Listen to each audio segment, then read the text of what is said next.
This sermon, Works is Faith Expressed, was delivered on Friday evening, November 26th, 1965 at the Life Tabernacle in Shreveport, Louisiana, USA. நம்முடைய கர்த்தராகிய இயேசு கிறிஸ்துவின் விலையேறப்பெற்ற நாமத்திற்கு மகிமை உண்டாவதாக. நம்முடைய அருமை சகோதரனும் இக்கடைசி கால தீர்க்கதரிசியுமான வில்லியம் மரியன் பிரணாம் அவர்களால் 1965 வருடம் நவம்பர் மாதம் 26 தேதி வெள்ளிக்கிழமை மாலையில் அமெரிக்கா லூசியானா ஷீவர்போர்ட் என்னும் இடத்தில் உள்ள ஜீவ கூடாரத்தில் ஒர்க்ஸ் இஸ் ஃபெய்த் எக்ஸ்பிரஸ்ட், விசுவாசத்தை வெளிப்படுத்துவது கிரியைகள் என்ற தலைப்பின் கீழ் கொடுக்கப்பட்ட செய்தியை இப்பொழுது நீங்கள் தமிழாக்கத்துடன் கேட்கப் போகின்றீர்கள்.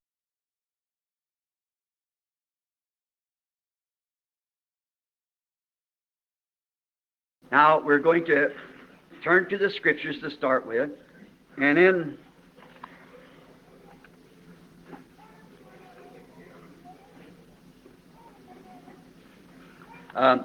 someone laid a note here on the desk and said they took up an offering for me tonight. That wasn't necessary. Don't do that.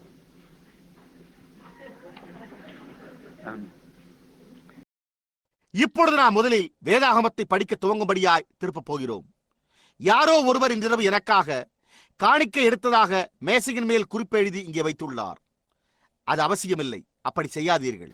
I can't take it back. I remember one time in Calgary, Canada, we took up this offering, taking up. Brother Jack was trying to tell me, my wife sitting back there, the children had an old 2 rooms we were living in. She had to put a blanket in the door to keep the door shut so the children wouldn't get pneumonia. அதை நான் எடுத்துக்கொண்டு செல்ல முடியாது.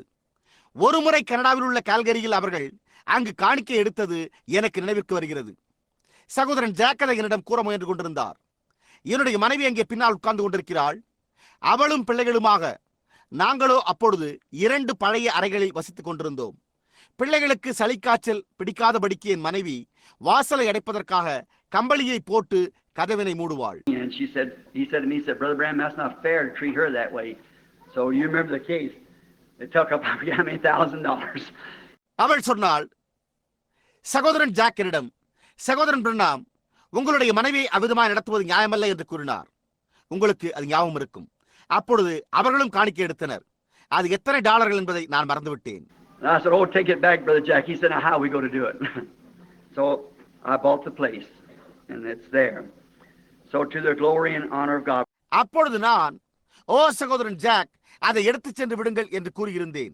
அதற்கு அவரோ, நாங்கள் எப்படி அதை செய்ய முடியும் என்று கேட்டார். எனவே நான் ஒரு இடத்தை வாங்கினேன். அது அங்கே உள்ளது. எனவே அது தேவனுடைய மகிமைக்கும் கனத்துக்குமானதாக உள்ளது. We kept it for a couple of years, wife and I, as a gift from the church to people. And then I thought that doesn't sound right. I brought nothing into this world. It's certain I'll take nothing out. அதை நானும் என் மனைவியும் சபை எங்களுக்கு அளித்த வெகுமதியாக சில ஆண்டுகள் வைத்துக் கொண்டிருந்தோம். அதன் பிறகோ எனக்கு அது சரியாக தோன்றவில்லை. நான் இவ்வுலகில் கொண்டு வந்தது ஒன்றுமில்லை, இங்கிருந்து ஒன்றும் கொண்டு போவதும் ஒன்றுமில்லை என்பது நிச்சயம் என்பதை எண்ணி பார்த்தேன். So I turned around and lobbed it and deeded it back over to the tabernacle, that when I'm finished, some other servant of God, if there is a tomorrow, will use it then. So thank you very kindly, friends. God bless you for it. ஆகவே நான் அதை கூடாரத்தின் பெயரிலேயே திரும்பவும் பத்திரமாக எழுதி கொடுத்து விட்டேன். அதாவது என் காலம் முடிந்துவிட்ட பிறகு நாளை என்று ஒன்று இருக்குமானால் அப்பொழுது வேறொரு ஊழியக்காரன் அதை உபயோகிக்கலாம். புரிகிறதா? எனவே நண்பர்களே, உங்களுக்கு என் தயவுள்ள நன்றியை தெரிவித்துக் கொள்கிறேன். அதற்காக தேவன் உங்களை ஆசீர்வதிப்பாராக. Now in James, the book of James, the 2nd chapter, we want to read beginning at the 21st verse. இப்பொழுது யாக்கோபு எழுதின நிருபம் 2ஆம் அதிகாரம் நாங்கள் 21ஆம் வசனத்தில் இருந்து துவங்கி படிக்க விரும்புகிறோம். And now just about a little while of teaching, and then we'll start praying for the sick just as quick as we can and get just as many people through this prayer line as we possibly can. இப்பொழுது நான் சிறிது நேரம் போதித்துவிட்டு அதன் பின்னர் நம்மால் முடிந்த அளவு துரிதமாக வியாதிஸ்தற்காக ஜெபிக்க துவங்கலாம் என்றிருக்கிறேன். அதாவது நம்மால் முடிந்த அளவு அநேக ஜனங்களை ஜெப வரிசையினூடாக வரும்படி செய்யலாம் என்றிருக்கிறேன். And let's to remember also, I don't want to forget Sister Anna Jean and Brother Don and them. I think they're over in Thailand somewhere, aren't they? To where? Bangkok. And the mission field. நாம் இதையும் கூட நினைவில் கொள்ளுவோம். நான் சகோதரி அன்னாள், gene, சகோதரன் Don இவர்களை மறந்துவிட விரும்பவில்லை. அவர்கள் தாய்லாந்தில் எங்கோ இருக்கிறார்கள் என்று நான் நினைக்கிறேன். அவர்கள் இல்லையா? எங்கே? பாங்காக்கில் சுவிசேஷ ஊழிய களத்தில் இருக்கிறார்கள். There's so many things you think about in the daytime you want to mention before the people. Then when you come here, you can't think of it. You're reading right down on that lesson. ஜனங்களிடத்தில் சொல்ல வேண்டும் என்று பகல் நேரத்தில் எவ்வளவோ காரியங்களை நீங்கள் நினைப்பீர்கள். ஆனால் அதன் பின்னர் இங்கு வரும்போதோ அதை குறித்து நினைக்க முடியாமல் போய் பாடம் மாத்திரமே உங்களுக்கு ஞாபகம் வருகிறதா இருக்கும். And now James here, the second chapter, and we're going to begin with the 21st verse of the second chapter of St. James and read a portion of it. The 21st verse of the second chapter. இப்பொழுது இங்கே யாக்கோப்பு 2ஆம் அதிகாரம், நாம் பரிசுத்த யாக்கோப்பு எழுதின நிருபம் 2ஆம் அதிகாரம் 21ஆம் வசனத்திலிருந்து துவங்கி அதிலிருந்து ஒரு பாகத்தை வாசிக்கப் போகிறோம். 2ஆம் அதிகாரம் 21ஆம் வசனம். Was not Abraham our father justified by works when he had offered Isaac his son upon the altar?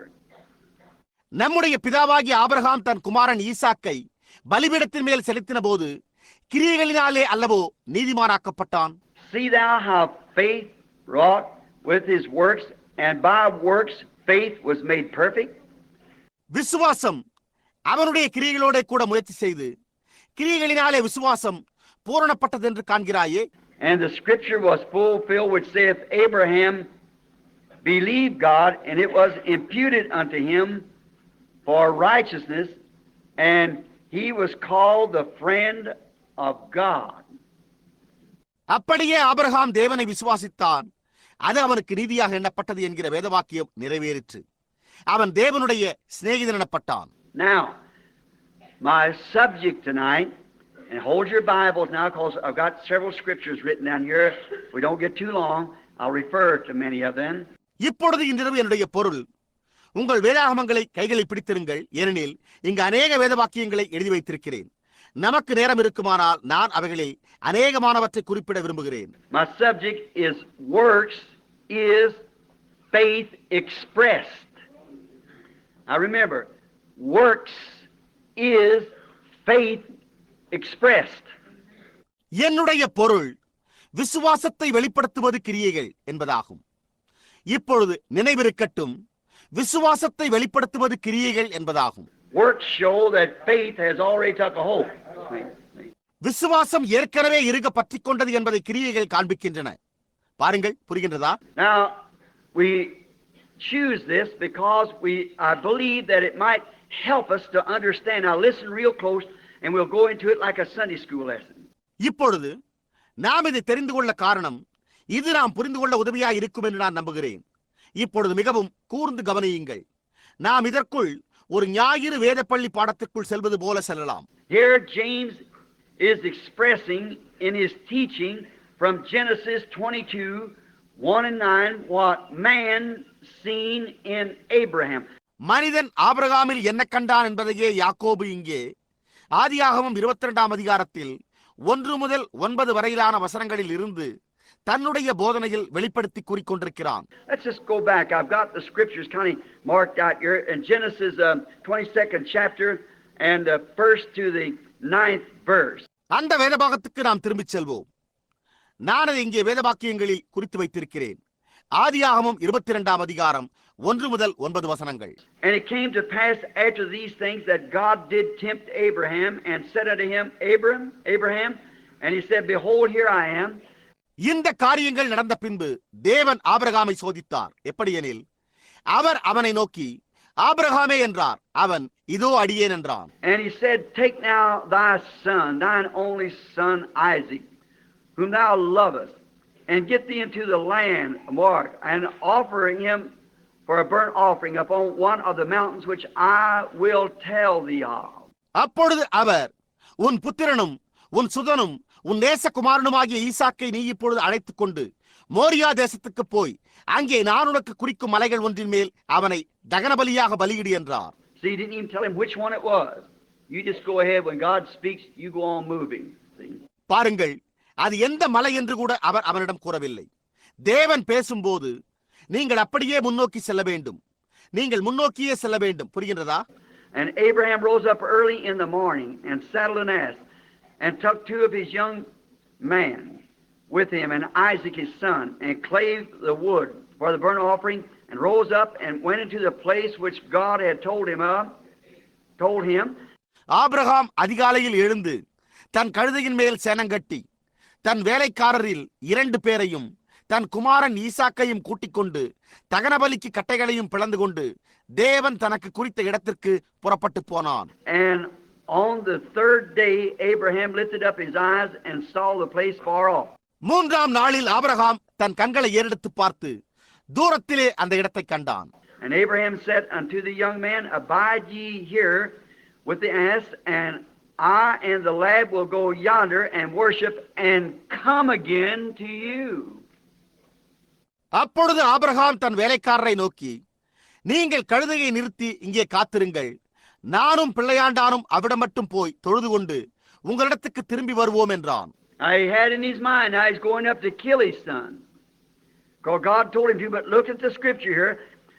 இப்பொழுது அவன் தன் சிந்தையில் கொண்டிருந்ததோ அவன் தன்னுடைய புத்திரனை கொல்லப் போகிறான் என்பதேயாகும். ஏனென்றால் தேவன் அதை அவனிடத்தில் கூறியிருந்தார். ஆனால் இங்குள்ள வேதவசனத்தை பாருங்கள். I and the lad will go yonder and worship and come again unto you, he and the lad. நானும் பிள்ளையாண்டானும் அவிடம் மட்டும் போய் தொழுது கொண்டு உங்களிடத்துக்கு திரும்பி வருவோம், அவனும் பிள்ளையாண்டானும்.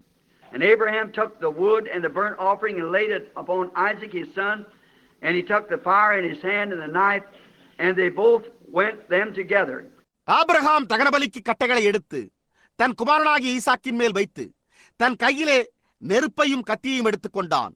இருவரும் கூடி போனார்கள். And Isaac spake to Abraham his father and said, My father. And he said, Here am I, my son. And he said, Behold the fire and the wood, but where is the lamb for the burnt offering? அப்பொழுது ஈசாக்கு தன் தகப்பனாகிய ஆபிரகாமை நோக்கி, என் தகப்பனே என்றான். அதற்கு அவன், என் மகனே, இதோ இருக்கிறேன் என்றான். அப்பொழுது அவன், இதோ நெருப்பும் கட்டையும் இருக்கிறது, தகனபலிக்கு ஆட்டுக்குட்டி எங்கே என்றான். Abraham said, My son, God will provide himself a lamb for the burnt offering. So they went both of them together. அதற்கு ஆபிரகாம், என் மகனே, தேவன் தமக்கு தகனபலிக்கான ஆட்டுக்குட்டியை பார்த்துக் கொள்வார் என்றான். அப்புறம் இருவரும் கூடி போய், And they came to the place which God told him of. And Abraham built an altar there and laid the wood in order and bound his son Isaac his son and laid him upon the altar upon the wood. தேவன் அவனுக்கு சொல்லியிருந்த இடத்துக்கு வந்தார்கள். அங்கே Abraham ஒரு பலிபீடத்தை உண்டாக்கி கட்டைகளை அடுக்கி தன் குமாரனாகிய ஈசாக்கை கட்டி அந்த பலிபீடத்தில் அடுக்கிய கட்டைகளின் மேல் அவனை கிடத்தினான். And Abraham stretched forth his hand and took the knife to slay his son. And the angel of the Lord called unto him out of heaven and said, Abraham, Abraham. And he said, Here am I. பின்பு Abraham தன் குமாரனை வெட்டும்படிக்கு தன் கையை நீட்டி கத்தியை எடுத்தான். அப்பொழுது கர்த்தருடைய தூதனானவர் வானத்தில் இருந்து, ஆபிரகாமே, ஆபிரகாமே என்று கூப்பிட்டார். அவன், இதோ அடியேன் என்றான். And he said, Lay not thy hand upon the lad, neither do thou anything unto him. For now I know that thou fearest God, seeing that thou hast not withheld thine son from me, thy only son from me. What a word. அப்பொழுது அவர், பிள்ளையாண்டான் மேல் உன் கையை போடாதே, அவனுக்கு ஒன்றும் செய்யாதே, நீ அவனை உன் புத்திரன் என்றும் உன் ஏக சுதன் என்றும் பாராமல் எனக்காக ஒப்புக் கொடுத்தபடியினால் நீ தேவனுக்கு பயப்படுகிறவன் என்று இப்பொழுது அறிந்திருக்கிறேன் என்றார். என்னே ஒரு கிரியை. Now we find here that James is justifying Abraham by his works. But now in Paul, in Romans, the book of Romans, the 4th chapter, 1 to 8. I won't read it all, but just read part of it. இப்பொழுது Abraham அவனுடைய கிரியைகளினால் நீதிமானாக்கப்பட்டதாக யாக்கோப்பு கூறுவதை நாம் இங்கே கண்டறிகிறோம். ஆனால் இப்பொழுது பவுல் ரோமருக்கு எழுதின நிருபம் 4ஆம் அதிகாரம் 1 முதல் 8 வசனங்கள். நான் அதை முழுவதுமாக படிக்கப் போவதில்லை, ஆனால் அதில் ஒரு பாகத்தை மாத்திரமே படிக்கிறேன். And what shall we say then that Abraham our father as pertaining to the flesh is found? அப்படியானால் நம்முடைய தகப்பனாகிய ஆபிரகாம் மாம்சத்தின்படி என்னத்தை கண்டடைந்தான் என்று சொல்லுவோம். For if Abraham was justified, you remember we took the word last night, justified, by works he has whereof to glory, but not before God. Abraham கிரியைகளினாலே நீதிமானாக்கப்பட்டானாகில், உங்களுக்கு ஞாபகம் உள்ளதா? நேற்றிரவு நாம் நீதிமானாக்கப்படுதல் என்னும் வார்த்தையை விளக்கினோம். மேன்மை பாராட்ட அவனுக்கு ஏது உண்டு? ஆகிலும் தேவனுக்கு முன்பாக மேன்மை பாராட்ட ஏதுமில்லை. For what saith the scripture? Abraham believed God, and it was accounted unto him for righteousness' sake. வேத வாக்கியம் என்ன சொல்லுகிறது?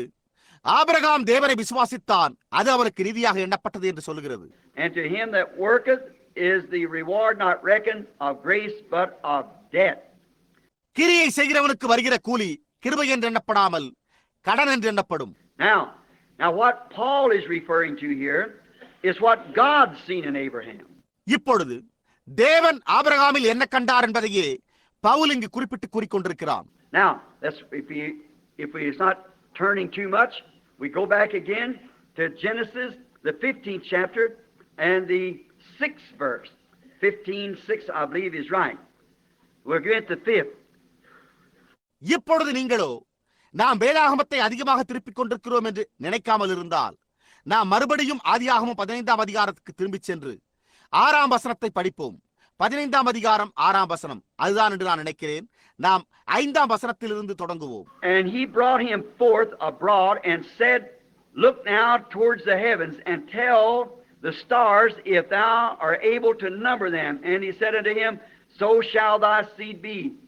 அவர் அவனை வெளியே அழைத்து, நீ வானத்தை அண்ணாந்து பார், நட்சத்திரங்களை எண்ண உன்னாலே கூடுமானால் அவைகளை எண்ணு என்று சொல்லி, பின்பு அவனை நோக்கி, உன் சந்ததி இவ்வண்ணமாய் இருக்கும் என்றார்.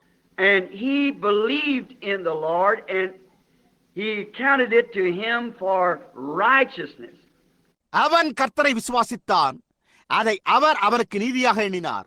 Now the two men that we're talking on faith, Paul justified Abraham by what God saw in Abraham. But James justified Abraham by what man saw in Abraham. தேவன் ஆபிரகாமில் என்ன கண்டார் என்பதன் அடிப்படையில் பவுல் அவனை நீதிமானாக்கப்பட்டவனாக கருதுகிறான். ஆனால் யாக்கோபு மனிதன் ஆபிரகாமில் என்ன கண்டான் என்பதன் அடிப்படையில் அவனை நீதிமானாக்கப்பட்டவனாக கருதுகிறான். See now, James said he's justified by his works. Paul said he's justified by faith. பாருங்கள், இப்பொழுது யாக்கோபு அவன் கிரியைகளினால் நீதிமானாக்கப்பட்டான் என்றான். பவுலோ அவன் விசுவாசத்தினால் நீதிமானாக்கப்பட்டான் என்றான். But see, Abraham believed God. That's what God saw in him. He believed it. But then when he went to acting as though it was already done, that's what man saw in him. ஆனால் பாருங்கள், Abraham தேவனை விசுவாசித்தான், அதுதான் தேவன் அவனில் கண்டார். அவன் அதை விசுவாசித்தான், ஆனால் அது ஏற்கனவே நிறைவேறிவிட்டது போலவே அவன் நடந்து கொண்ட போது அதைத்தான் மனிதன் அவனில் கண்டான். And that's the same as it is to us, because our works express what faith we have. இன்று நமக்கும் அவ்வாறே உள்ளது.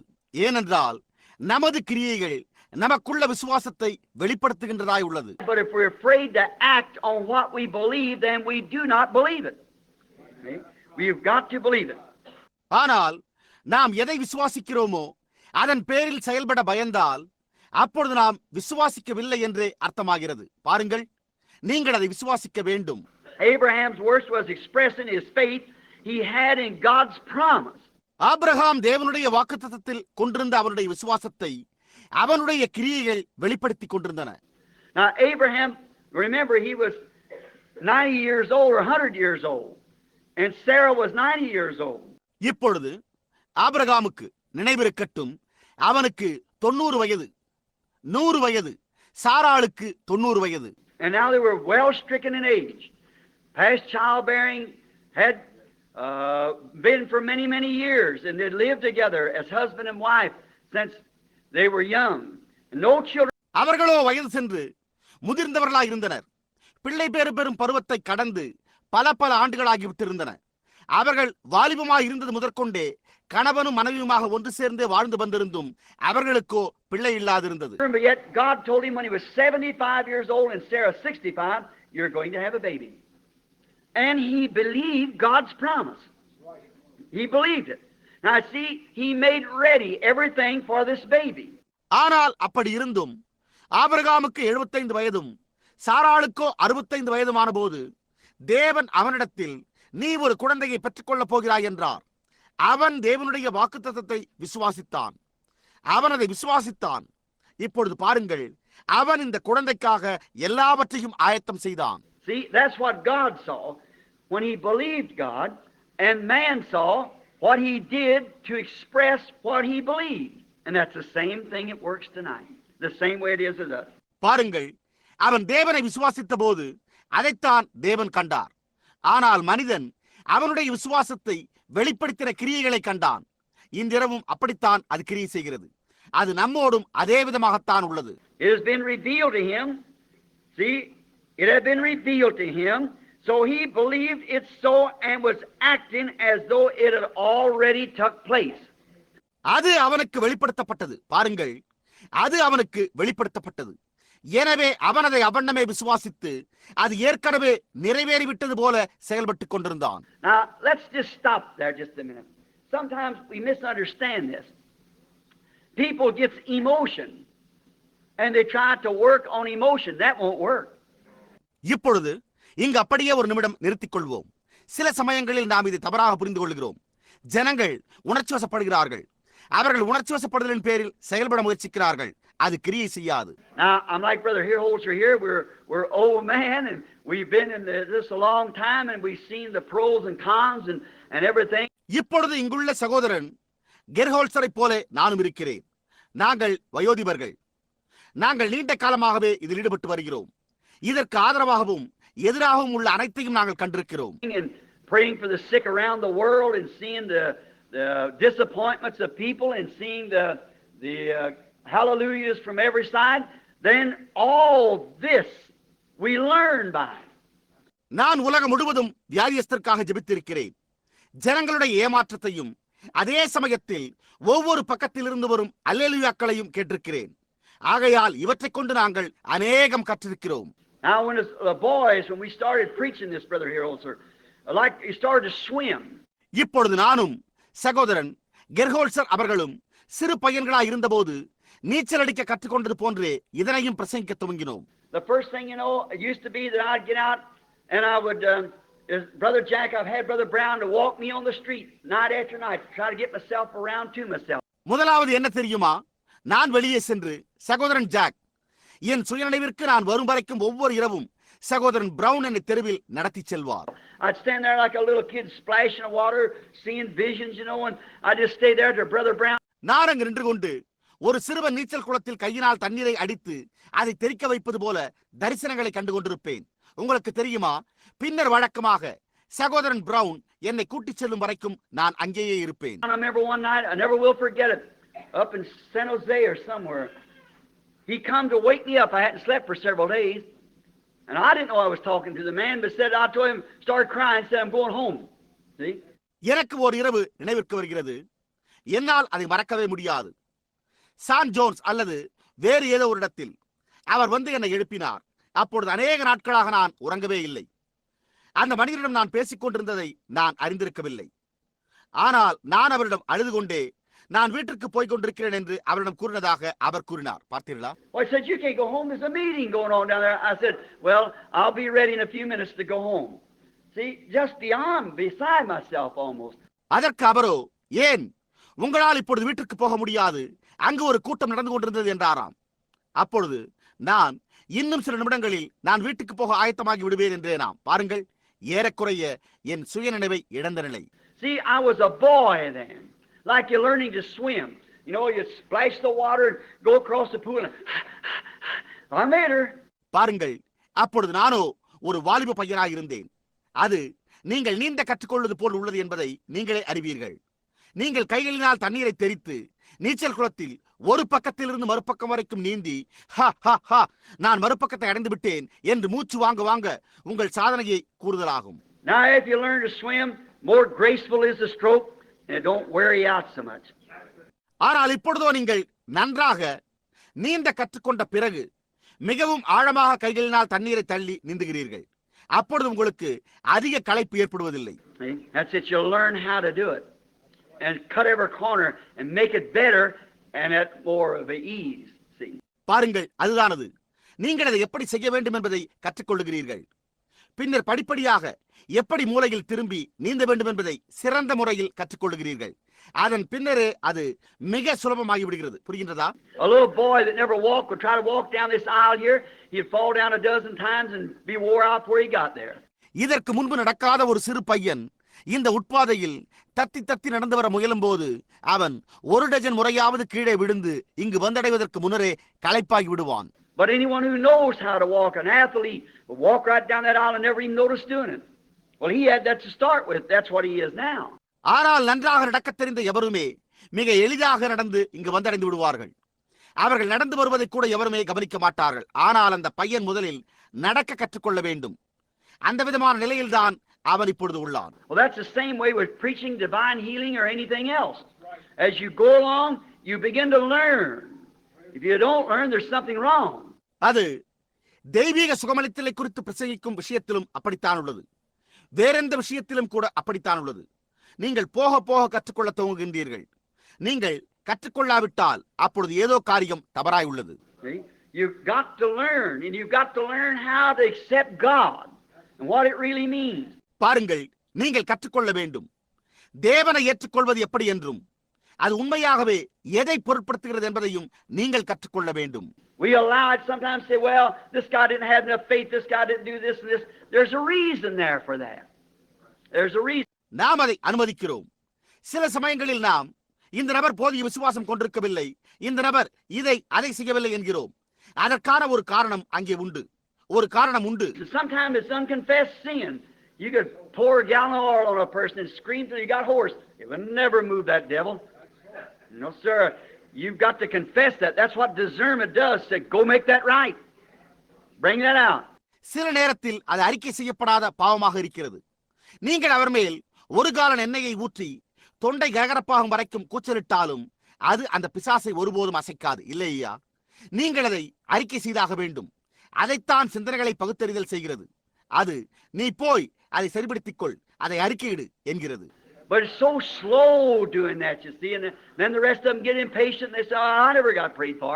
ஆனால் அது பகுத்தறிதலுக்கு மிகவும் அதிக நேரம் எடுத்துக் கொள்கிறது. நீங்கள் பாருங்கள், அப்பொழுது மற்றவர்கள் பொறுமை இழந்து விடுகிறார்கள். எனவே அவர்கள் எனக்கு ஜெபம் செய்யவே இல்லை என்கிறார்கள். But we want to find a way now that what takes place, the real basic of divine healing. ஆனால் நாமோ இப்பொழுது ஒரு வழியை கண்டறிய விரும்புகிறோம். அதாவது என்ன சம்பவிக்கிறது என்றும் தெய்வீக சுகமளித்தலின் உண்மையான அடிப்படையையும் கண்டறிய விரும்புகிறோம். Now a gift, just like I said last night, a gift is wonderful, but you can't base your eternal destination on gifts. You cannot major on a minor, and a gift is a minor.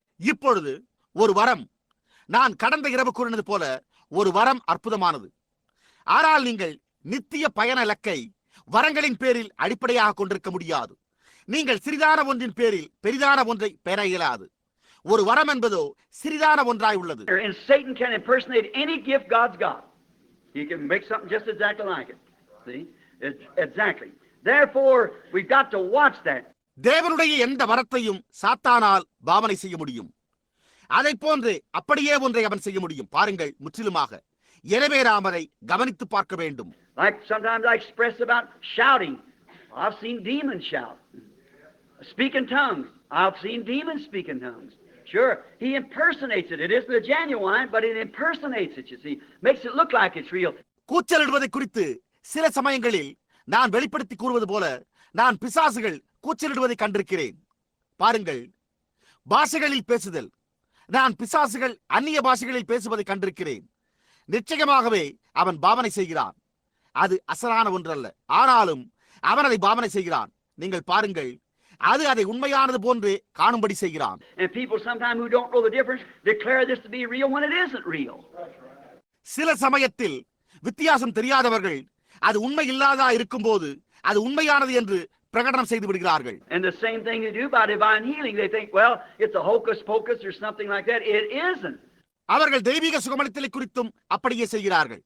அவர்கள் இது ஏமாற்று வித்தை அல்லது அதை போன்ற ஏதோ ஒரு காரியம் என்று எண்ணுகிறார்கள். இது அப்படி அல்ல. It's a genuine, unadulterated faith in what God said to be the truth.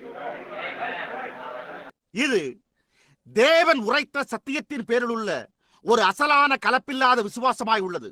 That anchors. And when it anchors, there's nothing going to move it. It's going to stay there. And therefore, cutting these corners, அது நங்கூரமிடுகிறது. அது நங்கூரமிடப்படும் போது அதை எதுவுமே அசைக்கப் போவதில்லை. அது அங்கேயே தரித்திருக்க போகிறது. ஆகையால் இவைகளை மேற்கொள்ளுதல் என்பது, now faith is a revelation from God. Now faith is a revelation. That's where I want to stay there just a moment. It's a revelation. இப்பொழுது விசுவாசம் என்பது தேவனிடத்திலிருந்து கிடைக்கப்பெறும் ஒரு வெளிப்பாடு. இப்பொழுது விசுவாசம் என்பது வெளிப்பாடு. அதை குறித்து அப்படியே சற்று நேரம் பேசி தரித்திருக்க விரும்புகிறேன். அது வெளிப்பாடு. He has revealed it to you by His grace. It's nothing you did. You didn't work yourself up into faith. You ever have faith, it's given to you by the grace of God. அவர் தமது கிருபையினால் அதை உங்களுக்கு வெளிப்படுத்தியிருக்கிறார். அதற்கென்று நீங்கள் ஒன்றுமே செய்யவில்லை. நீங்கள் விசுவாசத்தை பெற உங்களுடைய சுயமுயற்சியால் கிரியை செய்யவில்லை. நீங்கள் கொண்டுள்ள விசுவாசமானது அது தேவனுடைய கிருபையினால் உங்களுக்கு அருளப்பட்டிருக்கிறது. And God reveals it to you. Therefore, faith is a revelation. And the whole church of God is built upon the revelation. தேவன் அதை உங்களுக்கு வெளிப்படுத்தியிருக்கிறார். ஆகையால் விசுவாசம் என்பது ஒரு வெளிப்பாடாகும். தேவனுடைய முழு சபையுமே வெளிப்பாட்டின் மேல்தான் கட்டப்பட்டுள்ளது. A Baptist minister told me not long ago, he said, I just can't accept revelation.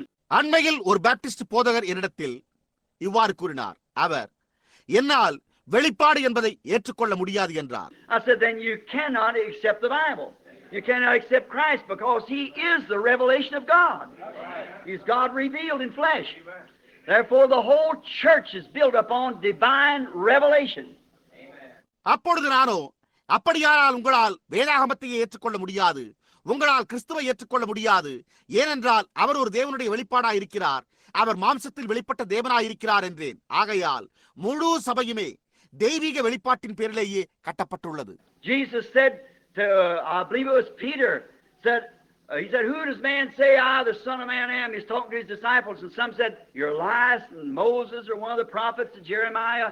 He said, but who do you say? இயேசு அது பேதுருவினிடத்தில் கூறப்பட்டது என்று நான் நினைக்கிறேன். மனுஷகுமாரனாகிய என்னை ஜனங்கள் யார் என்று சொல்லுகிறார்கள் என்று கேட்டார். அவர் தம்முடைய சீஷர்களிடத்தில் பேசிக் கொண்டிருந்தார். அவர்களோ சிலர் உம்மை எலியாவென்றும், சிலர் மோசே என்றும், வேறு சிலர் எரேமியா என்றும், அல்லது தீர்க்கதரிசிகளில் ஒருவர் என்றும் சொல்லுகிறார்கள் என்று கூறினார்கள். அவரோ, நீங்கள் என்ன சொல்லுகிறீர்கள் என்று கேட்டார். He said, thou art the Christ, the Son of the living God. Now the Roman Catholic Church says he was speaking to Peter. Upon this rock I'll build my church. The Protestant said he's building it up on himself. அதற்கு பேதுரு, நீர் ஜீவனுள்ள தேவனுடைய குமாரனாகிய கிறிஸ்து என்றான். இப்பொழுது Roman கத்தோலிக்க சபையோ, இந்த கல்லின் மேல் என் சபையை கட்டுவேன் என்றே அவர் பேதுருவிடத்தில் பேசிக் கொண்டிருந்தார் என்று கூறுகிறது. புராட்டஸ்டன்ட்டுகளோ அவர் அதை தம்மேல் கட்டிக் கொண்டிருந்தார் என்று கூறுகிறார்கள். They could be right, but to me both of them's wrong. It was upon the spiritual revelation of who he was. இப்பொழுது அதுவோ அவர்கள் கூறுவது சரியா இருக்கக்கூடும். ஆனால் என்னை பொறுத்தவரையில் அவர்கள் இருவருமே கூறுவது தவறு. அவர் யாராய் இருந்தார் என்ற ஆவிக்குரிய வெளிப்பாட்டின் மேல்தான் அது கட்டப்பட்டது. Flesh and blood has not revealed this to you, Peter, but my Father which is in heaven has revealed this to you. பேதுருவே, மாம்சமும் இரத்தமும் இதை உனக்கு வெளிப்படுத்தவில்லை, ஆனால் பரலோகத்தில் இருக்கிற என் பிதா இதை உனக்கு வெளிப்படுத்தி இருக்கிறார் என்றார். And upon this rock, the revelation of who he is, upon the revelation he is the word in the whole, upon this rock I'll build my church, and the gates of hell cannot prevail against it. It showed the gates of hell would be against it. இந்த கல்லின் மேல் அவர் யாராய் இருக்கிறார் என்பதை குறித்த வெளிப்பாட்டின் மேல், வெளிப்படுத்தலின் மேல் அவர் வார்த்தையாயிருக்கிறார். முழு சபையுமே இந்த கல்லின் மேல் என் சபையை கட்டுவேன், பாதாளத்தின் வாசல்கள் அதை மேற்கொள்வதில்லை, பாதாளத்தின் வாசல்கள் அதற்கு விரோதமாயிருக்கும் என்பதையே அது காண்பித்தது. Abel by faith, revelation, no Bible written in those days, but Abel by faith offered unto God a more excellent sacrifice than that which came, which God testified he was righteous. விசுவாசத்தினாலே ஆபேல், வெளிப்பாடு. அந்நாட்களில் எந்த வேதாகமும் எழுதப்படவில்லை. விசுவாசத்தினாலே ஆபேல் காயினிலும் மேன்மையான பலியை தேவனுக்கு செலுத்தினான். அதனாலே அவன் நீதிமான் என்று தேவனே சாட்சி கொடுத்தார். How? By faith. How? By revelation.